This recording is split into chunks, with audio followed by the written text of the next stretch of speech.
welcome to Turn the Page, the official podcast of the Syosset Public Library.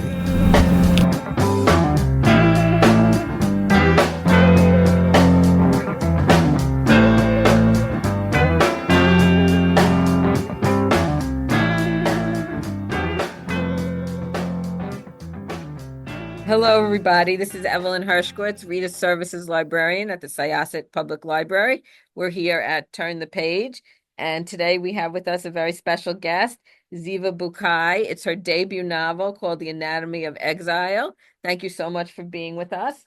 I'm just going to read a little bit about the author.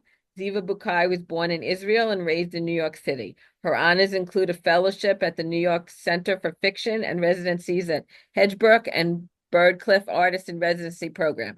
Her stories are forthcoming in the anthology Smashing the Tablets, a radical retelling of the Hebrew Bible, and have appeared in Carve Magazine, Pithead Chapel, the Lilith Anthology, Frankly Feminist Stories by Jewish Women, December Magazine, where her story, The Abandoning, an early version of the first chapter of her novel, The Anatomy of Exile, was selected by Lily King for the Kurt Johnson Prose Prize, the Masters Review, where she was the recipient of the Fall Fiction Prize, selected by Anita Felicelli, McSwerney's Quarterly Concern, Image Journal, JewishFiction.net, Women's Quarterly Journal, and the Jewish Quarterly. Her work has been featured on the Stories on Stage Davis podcast. She studied acting at Tel Aviv University and holds a BFA in theater and an MFA in fiction from Brooklyn College. She is the assistant director of academic support at SUNY Empire State University and lives in Brooklyn with her family.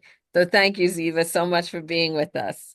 Thank you so much for having me. I'm thrilled to be here. Yeah. So, The Anatomy of Exile is an absolutely wonderful story. If you could just tell everybody what it's about, please. So, The Anatomy of Exile is about an Israeli immigrant family who leaves Israel after a tragic death of a beloved sister-in-law or sister, as the case may be. The tragic death is between an Israeli woman and a Palestinian man, and essentially that is a Romeo and Juliet story that ends in predictable tragedy. And the family then comes to the United States, and the story is really about a marriage between an Ashkenazi woman and a Mizrahi man, bookended by two Romeo and Juliet stories between Palestinians and Israelis. And the novel takes place between 1967, the Six-Day War, at the end of the Six-Day War, all the way up to 1973, the Yom Kippur War. And so again, these two wars bookend this novel. So we've got the love stories and the wars that essentially are at each end of the novel itself. And it's really Tamar Abadi's story.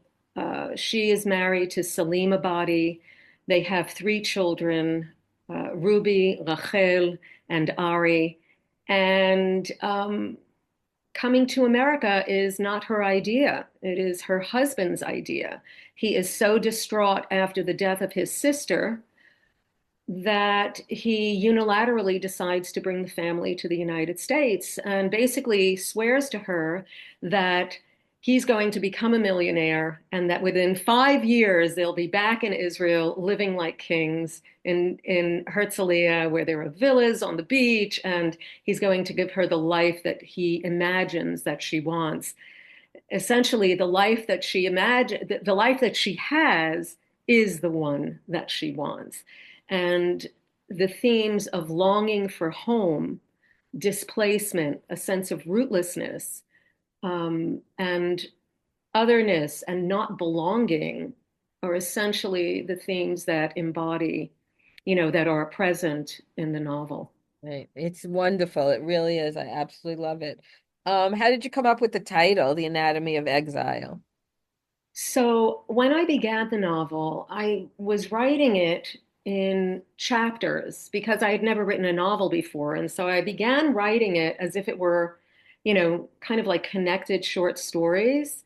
In a sense, the same characters. And I came up with titles like the abandoning or abandonment, pilgrimage. These are there were four sections to the novel now, but at that time, when I began writing it, I wrote this story called The Anatomy of Exile. And most of that story is in the novel. And the story itself was actually published in McSweeney's Quarterly Oh, Concern as part of their immigrant. They did an immigrant issue, and so that story was published there initially. I then took that story and kind of changed quite a bit of it, and it became part of the novel. And the title, I really love the title, and I thought that this title just speaks to everything in the novel. mhm. It speaks to the Palestinians being displaced. It speaks to the Israelis being displaced. It speaks to Jews being displaced. And it speaks to Tamar's sense of displacement, this sense of emotional exile that she has, and a physical exile from her homeland, and the emotional exile that she experiences being in America, being away from her loved ones in Israel, and the marriage that is beginning to fall apart, right? And so there is an emotional exile from that. And so I really felt like this was the title. Like when I landed it, it felt absolutely right. Is anything based on anybody you know or anything that's happened, or is it all fictional? So 95% of this is fictional. And of course, kind of being, not that I'm a new writer, I mean, I've been writing for quite a while, but I feel that everything sort of stems from yourself, Mhm. right? So there are things. So, for example, my parents, my father was from Syria, the way Salim is from Syria, from Oh, okay. Damascus. Um, my mother is, was Ashkenazi the way that Tamar is Ashkenazi, although my mother was actually born in Siberia in 1940 at the start Oh, of the wow. Second World War, Polish and then sort of um, imprisoned in a gulag, actually. Oh, So wow. that's a whole other story. But the Ashkenazi Mizrahi dynamic was something Mhm. that I was very aware of, comfortable discussing, talking about, because I felt like I was a Grew up product of with it it. and Yeah. lived it, right? That was one thing. And so there were elements. So, for example, Kafar Ma'an, the Arab village Mhm. that is in the book, is actually based on a village that my father, his sister, her husband were placed on after Israeli independence. It was an Arab village that where the population, the residents disbanded. They left without a shot being fired. They actually left before the War of Independence, which was in May, began in May 1948 after Israel was declared a state by the United Nations. And so the Palestinians on this land, and they had been there for a long period of time, um, were actually left in March of 1948, so a few months before the War of Independence began. Um, I think that itself is a tragedy. And then the um, the fact that my family was literally placed on that land. There were like 200 Mizrahi families that were placed by the government because they needed housing. Mhm. There was an influx of immigrants from both Arab lands and from Europe at that time. And so the Mizrahi families were placed on this Arab village on Sheikh Munis. And Sheikh Munis is actually where Tel Aviv University is today. Oh, okay. So I remember my father telling me stories about this place. And when I went to Tel Aviv University, I actually lived on Rekanati Street, which was up the block from from Tel Aviv University. And about a block or so about across the street from where I lived with two other girlfriends Um, there was a beautiful old Arab house, obviously a sheikh's house. There was well, I should say, an orchard of pomelo and lemons, and a citrus orchard. And we would go in there and we would pick fruit that, was left on the trees. And so all of this kind of experience found its way into the novel itself. Sheikh Munnis was gone by the time I got there in the late 70s. And um, it was actually gone when my father was there because these families were then given a financial incentive to leave so that the government or the city could, create Tel Aviv University, create other housing, all sorts of things. I mean, it's Ramat Aviv today, which is an absolutely beautiful city, but underneath that city are is Sheikh Munnis. Right. So this idea of haunting was another element that I really wanted in the story. The idea that there's that love haunts, that place haunts, that that Tamar basically came to me as like a haunted woman. Mm-hmm. You know, she is haunted by the history. She's haunted by the fact that she doesn't speak Arabic like her husband and sister-in-law. At times, she feels like an outsider in her own marriage because of Mm-hmm. that. And there are this sense of not belonging, who belongs where? Home, what is home to us, right? Yeah. Uh, and the idea of having to make do and moving on in one's life, right? Of you know, when you're exiled, you have no choice but to continue. Right. So your parents came here from Israel. They did. Did They they met in both Israel. did they both want to come here? I'm not sure. My father always said that my mother wanted to come because my grandmother came first. Oh, okay. So that's They already had possible. family, close Yes. family here. Yes. So my grandmother was already here. And I remember that when we moved here, How this was old were you? I was almost 4. I was like Okay. 3.5. Do you have It was any memory? I actually do. It was Wow. November 1961. Tells you how When I old was I born. am. And we all moved into my grandmother's apartment. My uncle, my aunt, and my cousin, Zeev, were living there. And I moved in there, I with my parents, we moved into that apartment. There were at least 7 or 8 of us there, and possibly 9, because I think my grandmother had remarried by that time and had a stepson Oh and boy. my step grandfather, right? The It's only all in grandfather Brooklyn? I ever knew. This was in Borough Park in Okay. Brooklyn. That's all And right. literally, we all lived together for a few months. And I remember having to wait in line to go to the bathroom. This is what I remember My of that husband's experience. grandparents lived in Borough Park. His father grew up in Borough Park. Wow, wow. Yeah. I know I had friends who grew up in Borough Park Mhm. also. Um, but that was quite an experience until we moved, and we moved a few months later. I mean, very quickly, my father got a job, and also that's like another thing. Salim works in a plastics factory. My father worked in a plastics Oh, factory, okay. making very little money, literally $61 a week. Okay. That was his pay. So, yeah. Um, and we were really immigrants. Hmm. I didn't speak English until I was 5.5. I went to school when I was 5.5 because I'm a February Hmm. baby. So, um, and I didn't speak English until I was almost 6. I had to learn very quickly in school. Absolutely. Yeah.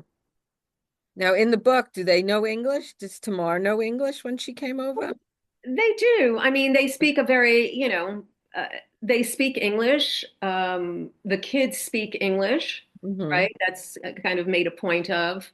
Um, And yes, are they absolutely fluent? Not necessarily, no. You know, they speak it, they get by. Hmm. She can shop, she can do, we see her you know, in dialogue with the shop owner, things like that. So, Yeah, I'm at the point, I don't want to give anything away, so I'm not gonna, but yeah. they moved into their own home and she's shocked by the size of the supermarket. Yes, she is. She is. There's Yeah. so much shopping and Right. I mean, it was, there's a shopping center. These are things that she's not used to, right. right? She's used to small little grocery stores. The biggest supermarket, is not really not a huge supermarket. Mhm. It's small. Right. Now they don't keep kosher though, right? They don't. No, no, they're really secular Jews. Hmm. But they're not eating pork. Right. So Although the daughter is. the daughter is, yes. Yes, she smells the bacon on her. Yes, yes, Yeah. exactly. I got to Yeah, and that horrifies her a little sure. bit, or not horrifies her, it shocks her. Like everything about America feels like is difficult for her to process, Hmm. right? Yeah. Yeah. So what was your writing like? When did you start the book? Hmm. It took me 10 years from start to finish, right? And so when I began the story, I began from the point of view of Ruby. Oh. And the story actually began in the US from that scene where a Palestinian family moves in upstairs in Hmm. the apartment house where they're living, right over them. And that's where the story began. And as I was writing, the story of Hadass and Dawood kept getting bigger and bigger. And Hadass is Salim's sister and was Tamar's beloved sister-in-law and beloved friend. And they were very close, or so it seemed to Tamar. Right. They were very, very close. And She and kept her so secret. exactly, there is a secret which I'm not going to give away. Hmm. But that story, Hadassah's death kept getting bigger and bigger in the story. So although I began with Ruby, I started writing chapters in the voice of Tamar. And I remember showing it to a friend of mine. I'm in a writing group, Okay. and a friend in that writing group said, and by this time I had been working on the story at least 2 years. And she said, I really hate to tell you, but Tamar is the prominent voice here. She's the dominant voice. Wow. And in all honesty, I'd begun writing more and more chapters from the point of view of Tamar, leaving Ruby a little behind. And I think that was part of what she was saying here. But also Ruby's perspective just felt too narrow to me, Hmm. as a young 17-year-old. Right. That's not to say that there aren't amazing characters Hmm. out there in the literary world who are, 17, Right. Of in course. Caulfield, for example, There's so right? many coming of age stories. Exactly, exactly. And then I realized this was not a coming of age story. Hmm. This was really a story about a marriage, Okay. and so I started telling the story from Tamar's point of view, and then it just began, falling into place very slowly. I'm a slow writer, Okay. you can tell, but I began, really sensing what the story was. But in terms of the structure took quite a while. Like I had finished the entire book in like 2019 when I realized, you know what, the structure isn't quite right. And and also because the Hadass and Dawood story kept getting, kind of infiltrating Tamar's thoughts, right? I realized I need to have that story on the page. And suddenly, that whole first section, which is like Hmm. 70 or 75 pages or something, I think somewhere around there, suddenly that was the thing that I was, really concerned with. I had to establish their lives before Right. and then bring them 5 years later in the US. Right. So once I realized I could do that, I felt finally that now the story really clicks. Yeah. I think it's a wonderful story. Now the cover, is this New York or Tel This is Aviv? What are we looking at here? so we're looking at New York Okay. City, but also I think what is so amazing. Um, I'm trying to remember his first name. I remember his last name, the designer, Dockrell, Mr. Dockrell. Okay. Anyway, do you see his, I don't know if you see No, his I'm looking at the name book. I there. don't see his name. Yeah, yeah.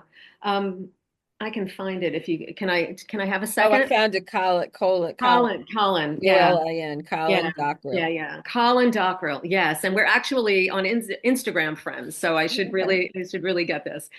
Yes, Colin Dockrell came up with the most amazing book cover. It Right. to me, it is exquisite, and if you can see, it's America, but Mhm. seen through like a fence or a Right. scrim of a Middle Eastern mosaic, and what we see there are the Jewish stars that look both Middle Eastern and and Jewish, right? Mhm. So you have this I see it now. Okay. this play of these different cultures Hmm. imprinted on Right. A New York City skyline. I haven't mentioned the book comes out January 14th. That's right. It will be on Overdrive. I just put the book into my cart to purchase. And we also will be getting it in print because we have read the Kirkus review, which was very, very nice. And it says a book to read right now. I know. Isn't it It's so much amazing? and it's definitely a book to read right now. There's no doubt about it. I didn't see an audiobook. There won't be an audiobook. There will be an Okay. audiobook, but it probably won't be out for at least a couple of months to next year. Okay. So yeah, I mean, I just signed the contract on the Oh, audio, and congratulations. yeah, I'm thrilled about that. I'm really hoping the book will get into readers' hands because for me it was such an important story to tell Tamara's trajectory of a mother who will do anything to keep her daughter safe. She's terrified that history is going to repeat itself. And that fear has her doing things that are, first of all, not in line with her character, Mm, um, of who she really is as a person, and yet she does these terrible things to so-called save her daughter, right. and learns a real moral lesson, I think, by the end of the book. Hmm. So I think I think it's an important story to tell at this I point. absolutely do too. Yeah. I think everybody, Jewish, non-Jewish, it doesn't really matter. We'll definitely love reading this book. There's I'm no so doubt about it. thrilled. Yeah, It's I'm fabulous. thrilled. I love the Kierkegaard review because Mm, especially the end where they say that the story shies away from villains and heroes. I didn't want anybody to be a villain here. I didn't want mhm. anybody to be a hero here, and to just tell a balanced and human story. Right. They say at the heart of this book is a tragic romance between an Arab and a Jew who lived in the same house at different times, and that doomed love is the first of several that shaped the story. Yeah. Yeah, yeah, really, really a great book. And as they say, a book to read right now. I couldn't agree more. It really is fabulous. Are you working on another book? I'm currently working on, so I've got a novella and collection kind of that's done, and Hmm. that my agent is now, trying to place. And and I'm working on, I think, one or two more novellas. I'm finding that after taking so long to write the novel, that I'm really interested in writing something that's a bit shorter, but still carries an entire world. Like Okay. I love the novella, just that. there's enough space to tell an important and deep story, Right. a thoughtful story um, that feels novelesque and yet doesn't go on for 300 pages. I think the Right. Oprah Book Club this month is a novella. It's Really? yeah, it's a small Oh, book. wonderful. Claire Keegan, Oh, I Claire believe is Keegan. the author. Yeah, Her work is yeah. So and amazing. that's a pretty Just small book. exquisite. Yeah. Yeah, yeah, yeah. And I also read I it's read now it. going to be a movie too. So That one, yes. Oh, it is a movie. yeah, It's already a movie. You're yeah. talking about small little Right. I can't remember right. small Yeah, some. Yeah, yeah. that's Yeah, I think Small Little Things or something right. like that. It's Yeah, a brilliant novella. yeah. It's gorgeously written. Yeah, I have to She's read that. an excellent, she's really an excellent writer. So in your spare time, what do you like to read?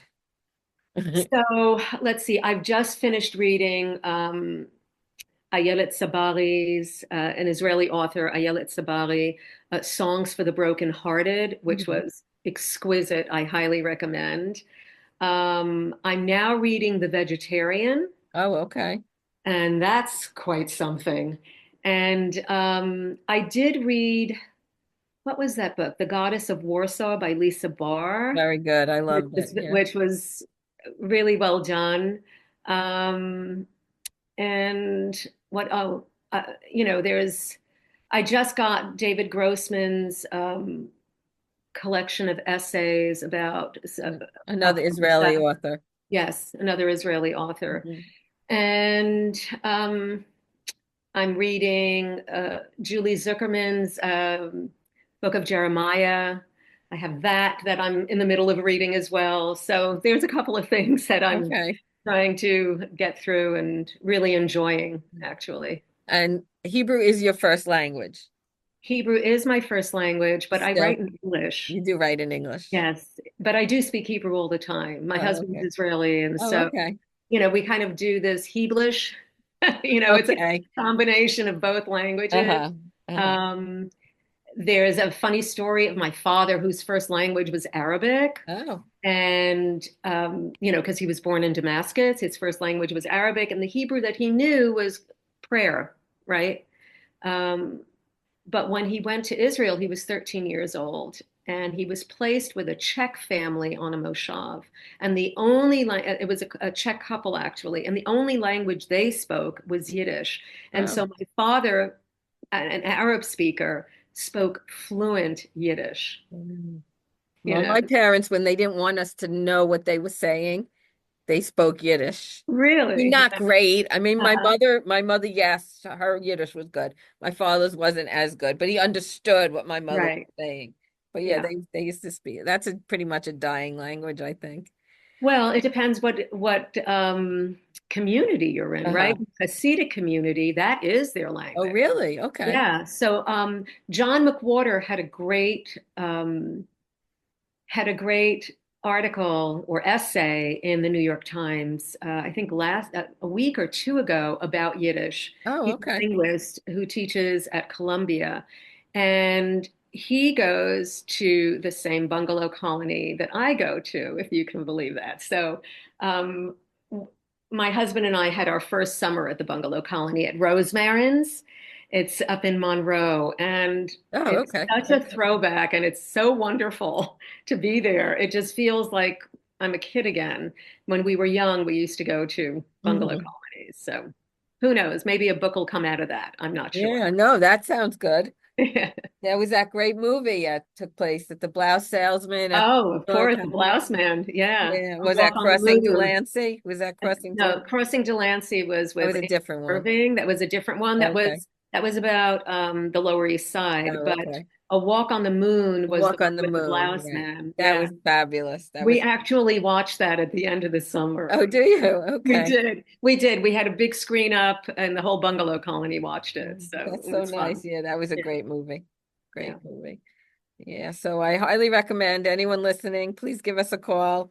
We'll put the book on hold for you. We'll get it in your hands. You will love the story. It's fabulous. And I look forward to reading many more things that you write. I mean, your writing is exquisite. It's Oh, really fabulous. thank you so much. I Did you always so want to be an appreciate author? it. I think from the time that I was 12 or 13, Hmm. yeah, I really did. I was writing then, and then I kind of segued into theater when I was young, and then as soon as I had a family, I kind of went back to writing. Okay. Did You you know, did you do the audiobook? I am not doing the Oh, audiobook. because your voice is great. You really, Thank you. I thought about telling my agent I would read it, but yeah, I think, I actually heard they sent me an audition tape right.